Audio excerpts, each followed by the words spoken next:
This episode is sponsored by Smart Travel, a new podcast from NerdWallet. You know that one friend who always finds the best travel deals, picks the right cards, and somehow ends up in first class for the price of coach? How do they do that? Well, Smart Travel is like that friend, but in podcast form.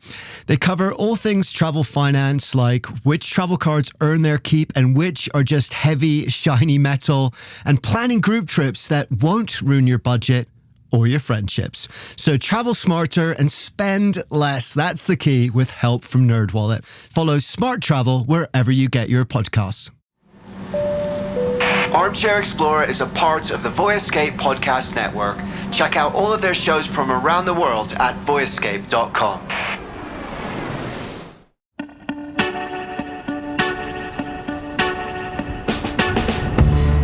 Hey guys, welcome back to Armchair Explorer. My name's Aaron Miller. I'm a travel writer and your host. And today we are back with part 2 of our road trip through South Australia. And don't worry, if you listen to the first one, I'm going to spare you the Aussie slang this time. And if you haven't listened to these episodes before, these are our Discover Guides, our deep dives into destinations where we chat with locals and guides to get the inside scoop on the places they live and love. Last time, we explored the coast through the eyes of an Indigenous elder.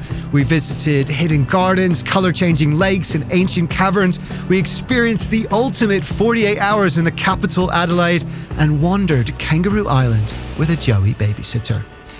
But today, we're back on the road again, and we're going to start with South Australia's wild side. So we're going to have some fun, and if you get to the end of this episode and agree, then we've got all the details in the show notes about how you can do all of this for yourself, and also a special deal for Armchair listeners. So make sure you go and check that out. But for now, we're off to the Eyre Peninsula. Port Lincoln is our first stop today, at just about the southern tip of the peninsula. It looks out on Boston Bay, one of the largest natural harbors in the world, and that makes this place special with protected beaches and really clean, rich waters, which has helped locals become what they call the pioneers of aquaculture. And they've got the boats to back it up too, with the biggest fishing fleets in the southern hemisphere. This is the seafood frontier, that's what they call it here. But there's lots to see on land as well, with wind-sculpted sand dunes, coastal cliffs, and lush headlands. And we're going to be exploring all of this, including the fish, non-fish, fishy food, and fish-eating non-food fish, with none other than our appropriately nicknamed guide, Lunch, from Australian Coastal Safaris. Now, in another life, Lunch was a grain farmer and a sheep shearer. Apparently, he could do 150 sheep a day in his prime, but he hasn't picked up a handpiece or lizard, as they call them here, for quite some time because he's having far too much fun with the wildlife of the Eyre Peninsula now, and not one of them needs a haircut.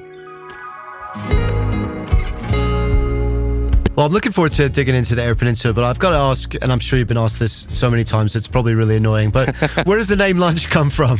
I don't know, that was going to come up first. I'm sorry. One of the beauties over here is that everyone has a nickname or four. And all I can say is that you're going to have to ask my mate Lard. He's the one that gave it to me. Your mate Brunch? Yeah. Well, I love that. And I feel like I need a nickname too. So, Aaron, I feel like that's straight down the middle. I'm up against Lunch, and that sounds way more interesting. So you don't know me yet, but by the end of the interview, hopefully you'll be inspired to give me an Aussie nickname. How does that sound? We'll start with A-Rod. Yeah. Maybe you got a few ideas already, but we'll bleep those ones out. Yeah, perfect. So, can't wait to explore your area, but why don't you kick things off with the first experience or place that we absolutely must do when we come to visit the Eyre Peninsula? So within half an hour, I can have you face-to-face with koalas, and this is one of the absolute best native koala habitats in the country. As well as koalas, there's heaps of kangaroos and emus, and there's under 60 different species of native birds there. So it's nature on steroids. It is absolutely tickety-boo just to be in there in the wild. So anything can happen. So you got that on one hand, and then half an hour in another direction, we can have an oyster being shucked straight out of the water at Coffin Bay. some of the best oysters in the world are grown there. So one of my favourite things to do, shucking oysters, bit of an oyster lesson, and pairing that with a Coffin Bay Spirits gin. And this gin is also special to the region because it's made from local botanicals, which can only be found in this region. Everything that we utilise within our tours is all locally sourced as best we can, particularly our seafood, wines, beer, etc. Which is why, going back to seafood, why we're recognised as the seafood capital of Australia. We do a lot of different experiences, but one of those is a hunt and gather or catch and cook. So we're actually catching fish, we're cooking it up, or whether it be cockles or pippies, bongo, as other people would call these, abalone, and cooking that up for people. It's a real treat. Never tastes better, does it? When you catch your own fish and just cook it up straight away, it never tastes better than that. Unbelievable. Are there any like local recipes? Like, seafood capital of Australia has got to have some stiff competition, of course. It's there's the old KISS method. Keep it simple, stupid. That's the well, that's my theory. And if you don't want to be battering or crumbing or mucking around too much with it, putting sauces on it, you ought to actually be able to taste the flavour of that fish coming straight out of the water, and it's a pretty good one. It'll melt in your mouth. So that's what we're rolling with.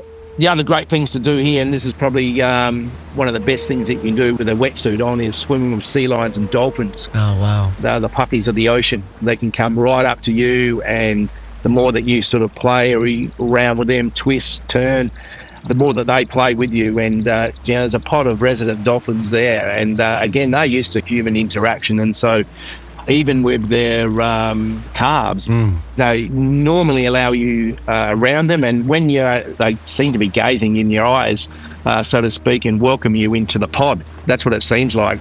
I've never snorkeled with sea lions, but many years ago I was very lucky to snorkel with dolphins, and it was such an incredible experience because there were dozens around us, and I remember very clearly at one point just this one dolphin just swam up like right underneath me, and we sort of looked at each other in the eye, and I could tell it was looking at me, and you could see the sort of intelligence, and it was just a really amazing moment. Have you had any kind of experiences like that? Yeah, well, you are a very attractive young man, but...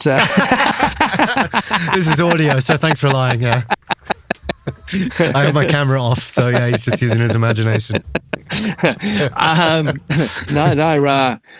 Very inquisitive about you, and, that, as well as cage diving with the great white sharks. Yeah. For those more adventurous persons, and I could see you doing this, Rod. But that's... it's the only place in Australia where you can do this, and only one of the few in the world. I've had some beauties down there, and the water is generally crystal clear. When you actually see a great white, you're talking anything from 4 to 5.5 meters. It's a big thing. Huge. So these are the most fearsome predators of the ocean, and they're just gliding past or coming out from the depths, just looking you, eyeballing you around. It's certainly one to tick off the bucket list for a lot of people. Interestingly as well, we did an episode about this a couple of years ago. I think this is the same region where Rodney Fox does his cage diving, isn't it? Yep. Yeah, that's it. That's an incredible story, isn't it? Unbelievable. Yeah, Rodney, for people listening, Rodney Fox was part of the inspiration for Jaws. He suffered a horrendous attack, but it ended up kind of working in shark conservation, and it's like bottom ocean floor cage diving he does as well, right? Yeah, so that one is, that's not for the faint-hearted, that one, and they'll do this even at night time, and there's a whole different demographic of fish species down there, like manta rays and fish, and obviously these big Noahs down there as well, and you do need to have a diving accreditation for that. But yeah, I'll leave that one alone. You won't see me down there. They call it the Everest of cage diving, by the way, which just sounds awesome and terrifying. And it happens in the Neptune Islands, which are about 40 nautical miles south of Port Lincoln. Great whites congregate there basically all year round. And by the way, it's the 50th anniversary of Jaws this summer. So what better time to do it than now? And And Rodney and his crew offer a bunch of liveaboard trips and all sorts of stuff to explore the marine wonders of South Australia. And the other awesome thing about Rodney, and why I really want to give him a shout out now, is his focus is on shark conservation and educating people that although great whites are terrifying, let's face it, they're not the monster that Jaws made them out to be. And these trips are his way of showing that other side to these apex predators of the sea. But don't worry, if that's not your thing, there is cage diving, normal cage diving, as Lunch said as well. And although it might not be the Everest of that experience, it is perhaps the Alps.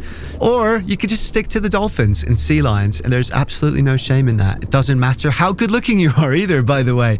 There's going to be some dolphin out there somewhere who wants to come and say hello. So that's the wildlife, and actually there's tons more too. So it's a great place to explore and a great place for a bit of adventure and a bit of chilling too. Four-wheel driving over the sand dunes, which is it's a great experience, but there's a lot of different four-wheel drive or off-road tracks around as well, and that's what we do. We explore a lot of these, and so you're talking about a dirt road. Some of these can be rougher than others, and that takes you into the heart of these national parks and also private properties. I think, we got the Port Lincoln National Park, we've got the Copper Bay National Park. It's 31,000 hectares, which is 2,000 hectares larger than the Port Lincoln one, so it's a pretty big area. We have a saying over here, if there's somebody else on your beach, you go to the next one. I'm talking kilometres of footprint-free beaches, and you do have them all to yourself. There's always a place where you can be sheltered, secluded, have a barbecue or picnic, go fishing, swim, all of that type of thing, so you're actually protected from the wind or rain, etc. So it's about knowing your environment and the backyard too, which is what we take great pride in doing. There's a lot of other bigger tourist attractions, and that's not a bad thing for us, because we don't want everybody here to spoil what we do have. Otherwise, we'd be, overpopulated and overrun with tourists. But to have the place to yourself and also experience an authentic, off-the-beaten-track Australian experience is something which people are certainly looking forward to come to do and explore. And when you throw in the abundance of wildlife and the incredible coastal scenery, your food and wine, particularly seafood, fishing experiences, and meeting local characters, which you're going to do through every step of the way. And I guess that's one of the benefits of being born and bred locally here. You do know a lot of people, whether that's just waving to them as you're driving past on the side of the road, 100 kilometres from Port Lincoln, or running into somebody at a shop, because it is a very, very friendly region that we live in, and they get starting to talk to locals and get the story behind them and getting to know their nicknames. The whole thing just rolls over into one really fascinating tour, and we become friends from it. Well, this sounds incredible. We got koalas, we got swimming with dolphins and sea lions. We got the best food in Australia, and it seems like, having met you now, we've got some of the best people in Australia too, just down to earth people who are excellent at giving nicknames. So no pressure. We've come to the end. Well, you get yourself over here, within half an hour we might change A-Rod into something else. All right, fair enough. Yeah. We'll have a beer. We'll have a couple of beers, and then we'll let inspiration do its work. Thank you so much for coming on, Lunch. It's been an absolute pleasure to meet you and hang out. And I hope to see you down in the Eyre Peninsula one of these days. It's now on my list to go and see. Cheers, mate. Appreciate it. From the Eyre Peninsula, we're back in the car, wrapping around the coastline into wine country. And if you've heard of South Australia before these episodes, that's probably why. The first Aussie vines were planted in 1836, just up the road in Adelaide, and that wine was actually sent to Queen Victoria in England for her own personal tasting.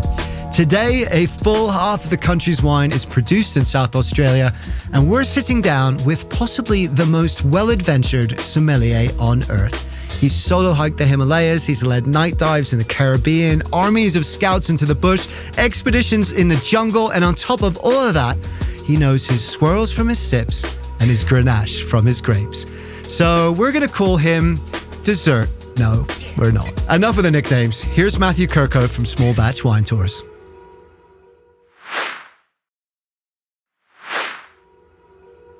It's just a beautiful part of the world. We're one of the great wine capitals of the world. So with great wine comes great food too. So the food and the wine here, it's spectacular, and it's all kind of farm to plate. It's all at arm's reach. That's one of the beauties of being in Adelaide is the produce comes from 30 minutes away. For, the restaurateurs have a local farmer that they work with. They get their produce from daily. And the wine growers work closely with the winemakers, or the grape growers with the winemakers. So it's a real good sense of community. Yeah, and there's not a lot of places left in the world like that. I feel like, there's that kind of ethos of slow travel, but there's also like slow food where you connect locally with the people that make your food or make your wine. And I do think that's really special and unique and makes things taste better even.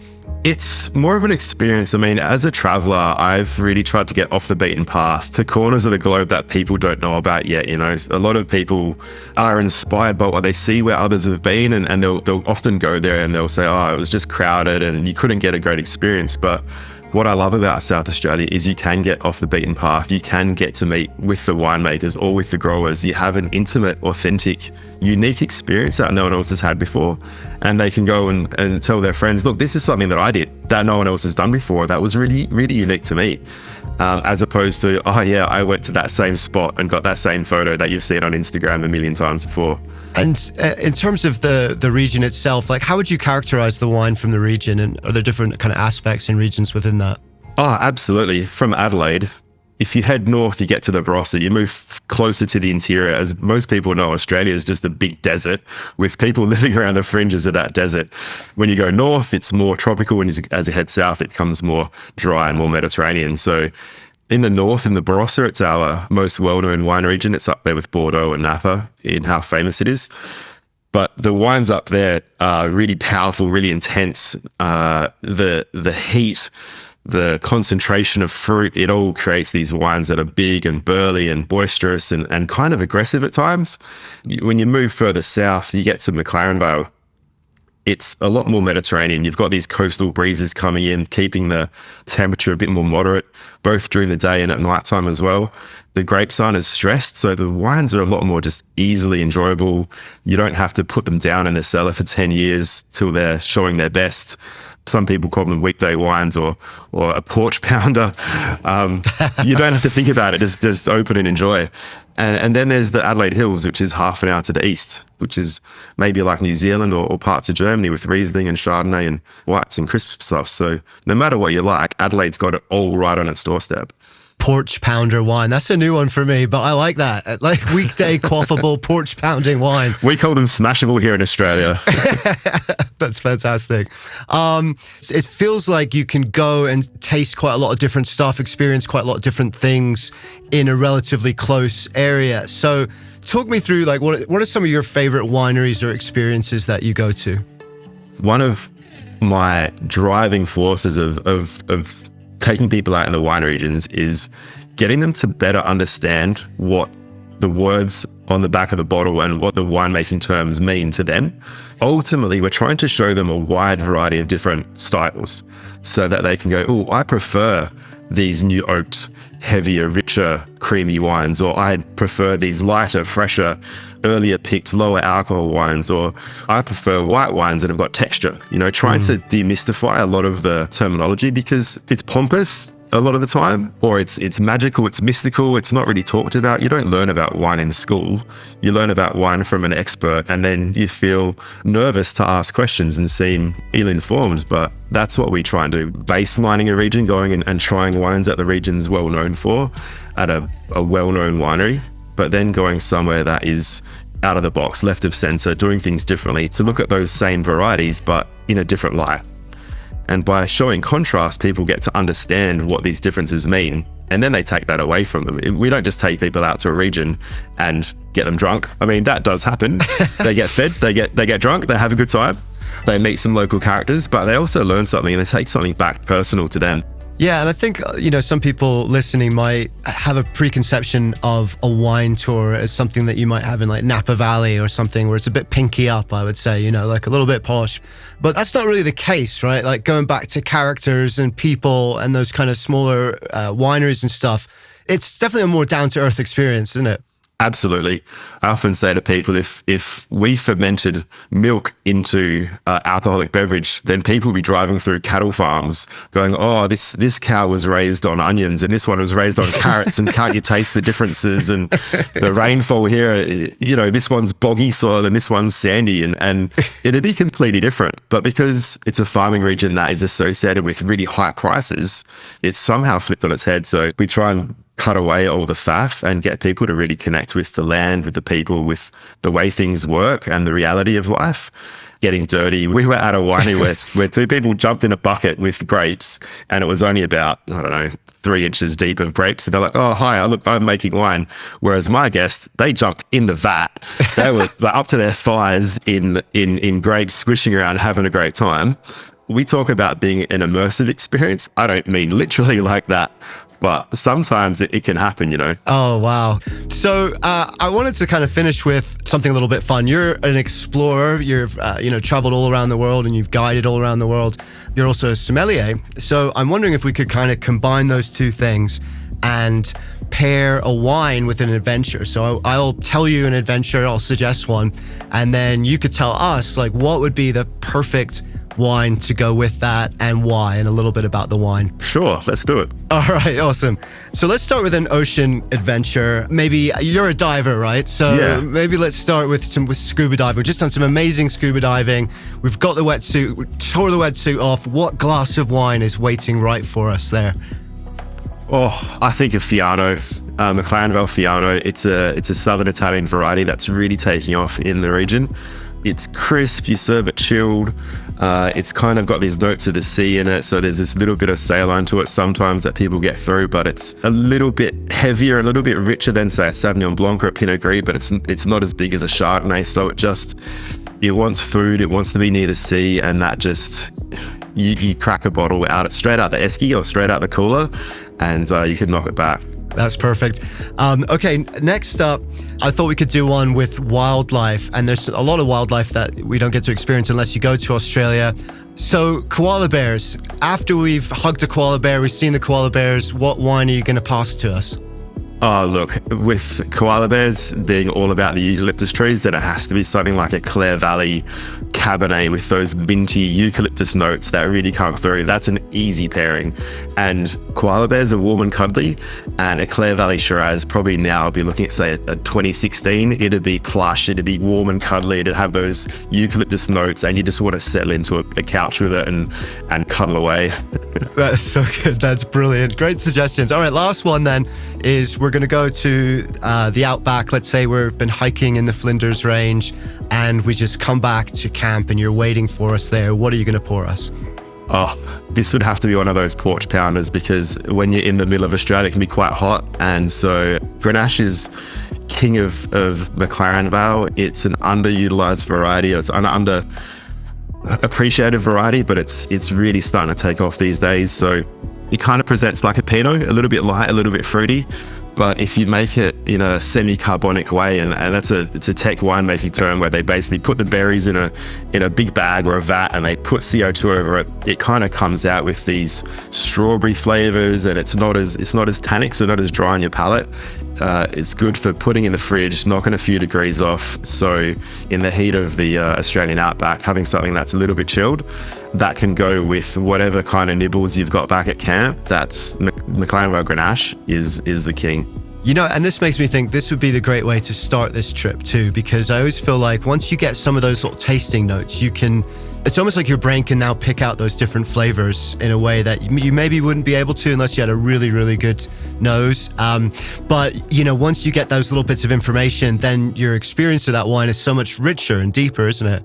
It can be, exactly. We're always trying to inform people and get them to understand and appreciate wine better. One of the things that people always assume is that wine and cheese go really well, but cheese and wine matching is really, really difficult. When I think of cheeses like an aged cheddar or Parmigianos or Roquefort, blue cheeses, then the classic Australian port, we call them tawny these days, but they're just a classic match. Trying to get people to understand how food and wine works better is it's a prerogative of ours, really. That's great. And now for people listening, when they come to South Australia, they can do adventure and wine pairing too. So thank you so much, Matthew. It's been amazing to chat with you. Thank you. Hey guys, I just wanted to let you know about something. We worked with a company called Down Under Endeavours on this series. They helped connect us with a few of the locals down there. They're the Aussie experts, and I managed to twist their arm into offering you guys an exclusive deal for Armchair Explorer listeners.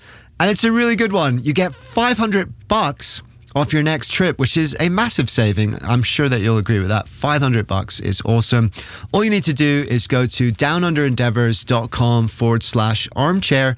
And Endeavours, by the way, is spelt the proper way with an O-U-R-S. And once you get there, enter the code armchair25 to get that $500 discount. And look, Australia, I know, is a bucket list destination. It's far away for a lot of us. I get it. But if you like the show, a great way to support us is by just heading over there to find out more about it. I really, really want these guides to be about things you can do yourself, and this is one of them. So even if you're not planning on going to Australia straight away, but maybe it's on your bucket list for one day, if you head over there, it A, helps out the show, and B, you get that $500 off. So go and check it out if you can. downunderendeavours.com/armchair.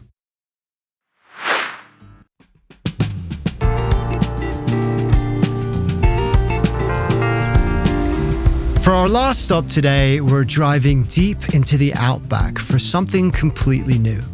The Murray River is formed at the edge of the Australian Alps, creating the border between Victoria and New South Wales. Then it travels almost 1,500 miles across the plains into South Australia, making it the third longest navigable river in the world, which is nuts if you think about it. It goes the Amazon, the Nile, and then the Murray River, which just shows you how big South Australia is. It's about 2.5 Californias. And wouldn't that be a great paddle, by the way? Pack in some porch pounders and off you go. Anyway, the Murray, as it flows into South Australia, has created a region near Adelaide called the Riverlands. It's a place of houseboating and stargazing, towering gum trees and lush floodplains, red ochre cliffs, and clouds of birds. And surprisingly for such a big river, it's slow and steady too. They say time frames disappear here, that you and the water will move as you will. And that sounds exactly what anyone would need at the end of a road trip. So let's finish this journey in comfort. This is going to be the first in a segment I'm calling Dream Sleeps. Bucket list stays, but basically they're more than just a hotel. They have to be an experience in itself too. And they don't have to be fancy. The frames actually isn't really fancy. It's all about connecting to nature. But they have managed to pick up 6 stars in the process. I didn't even know that was a thing. I thought it stopped at 5, but it is. So let's start dreaming. And taking us there is Kathy and Rick Edmonds, talking to us from their outback retreat, The Frames, the Murray River rolling slow and steady behind. We've been here all our lives. We're citrus and wine grape growers and still are, third generation. We love the river and we love the area, and that's one of the reasons we built The Frames, to be able to showcase the area, because it's not a place people from overseas would normally come to. Not a well-known destination. Which is a real positive, because we've had so many people just saying lately, you know, it's so nice to come here and not be fighting other tourists. I pick a lot of people up from Adelaide, and you come out of the Adelaide Hills and then it is just flat nothing. It just disappears, and people are just gobsmacked at the space. No people. Still got mallee trees and everything, but quite dry. And then we continue driving, getting closer to the river, and then it turns into this green oasis of vineyards, citrus orchards, almond orchards, this beautiful oasis that just continues to follow the river all the way.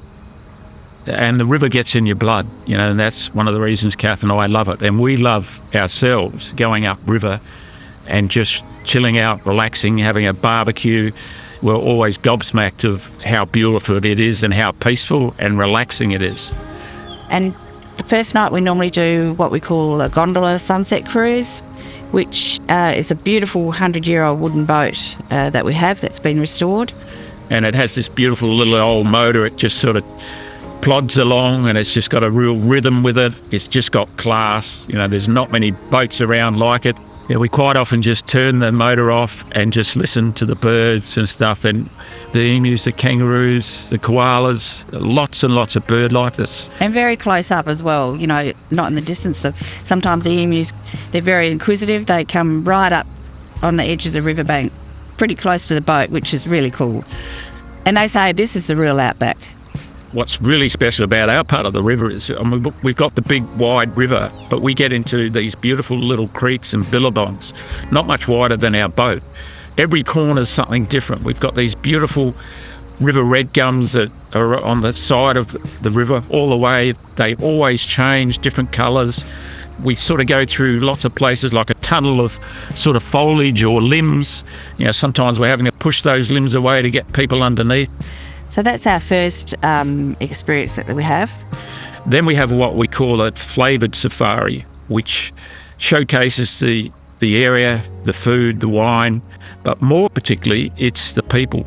And they're all small businesses too. Yeah. You know, we go to a coffee house and it's a young couple and they make their own capsules, cold drip, they do a coffee liqueur, but they explain to the guests how it's all done, and they smell different coffee pods, beans, and they've just got a history. You know, he was a full-time builder, she was a physio, and they gave all that away just before COVID to roast coffee in the old fire station. So just people love that story. Then we go to our fish farm, just a backyard fish farm, and this guy is so passionate about his fish. So our Murray cod, which is our main fish here, native fish in the river, and people just love meeting him. It's just in his backyard. I think that's one of the things, you know, there's no flash, or they're meeting real Australians, feeling their passion. Then we go to our son's got an almond place, go through that. You know, he might be harvesting or tasting almonds. But then importantly, they end up at our place on our citrus and wine grape property, and they meet the boss. That's me. That's Kath. Because what is a real important part of what is the frames is what Kath does in it. She's the one that makes the chocolates, she makes the sauce, she makes the beetroot. It's all those little things, you know. It's our wine, Shiraz's wine. It's our orange juice in the fridge. And, you know, the interesting thing, you walk out our back door and the next place is Broken Hill, about 400 kilometres away. You know, it's just Sheep Station and National Park. So they love coming out of there. And then we end up going to Riverland Wine Centre for a beautiful lunch overlooking a wetland. And then we end up in a microbrewery in a shearing shed right on the river. So it's just so authentic Aussie. So you can still smell the sheep shit, the lanolin. You know, it's all beautiful red gum timber, just really old mates, and you can sit out there and have a couple of beers. That's what people love, is going and really feeling the real Australia and meeting the real people. And then our last one is our what we call our Kalpam Indigenous Tour. So there's a sheep station, which is bigger than Kangaroo Island, such a huge old sheep station. Not far from where we lived, and as a kid I used to roar around on motorbikes out there. We're not supposed to, but we did. But 40 years ago, the Australian government, along with the Chicago Zoo, brought it to turn it back to what it was. So they got rid of all the sheep, and they've got some fantastic Aboriginal guides, ecologists, scientists. It's just a fun place to go out to. They've seen and met the real Australia.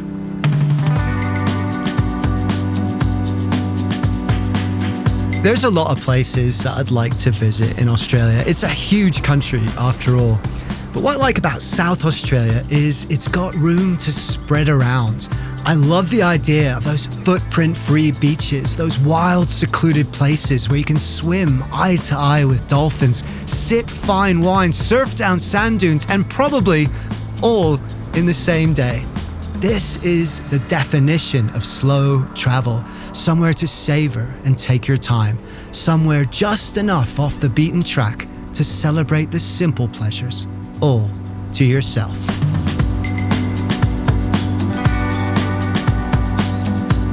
So thanks for listening, guys. I hope you've enjoyed this road trip. I know I have. And if you missed the first part of the trip, head back and listen to that episode now. You're going to find flamboyant flamingos, hidden wonders, and a very cute baby. kangaroo. Thanks again to Down Under Endeavours for partnering with us on this episode. They are the South Australia experts, and they basically helped us build this whole itinerary and connect with all the guests that you heard from today. You can find out more and literally book this exact trip. That's one of the things that we're hoping to do with these Discover Guides, is put things out there that you can actually book and do. Just head over to downunderendeavours.com/armchair and type in that code armchair25, and you're going to get $500 off your next trip. So even if you're just curious and dreaming about where you may go one day, head over there. It's a great way to support the show, and I'd really appreciate it if you did. And you get $500 in the process, so not too bad. downunderendeavours.com/armchair and hit that code armchair25. You can also connect directly with today's guests if you search them up. David Lunch Dowdle from Australian Coastal Safaris, Matthew Kirko from Small Batch Tours, and Kathy and Rick Edmonds at The Frames. We'll have all their details in the show notes. So this is the end of our road trip in South Australia, for now at least. So stay tuned, pulverize that subscribe button, because you never know. We're going to be back for more. And in the meantime, remember, never stop exploring, because the more we look for wonder in the world, the more the wonder of the world becomes a part of who we are. Dare to be truly alive. This episode was produced by Armchair Productions, the audio experts for the travel industry. Find out more at armchair-productions.com. Jason Patton wrote and produced the episode along with me, your host, Aaron Miller. I'll see you next time.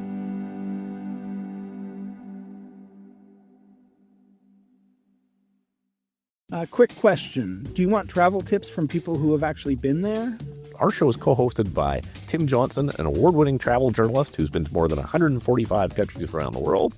And I'm David Brody, the other co-host who's been travel podcasting for 20 years while traveling to 50-plus countries around the world. In about 10 or 20 minutes per show, we break down a destination with the kind of insight you usually only get from long guidebooks or hours of research. So if you want expert advice, zero fluff, and travel inspiration that you can actually use, search for Travel in 10 wherever you listen to podcasts, or you can also find us at voyescape.com.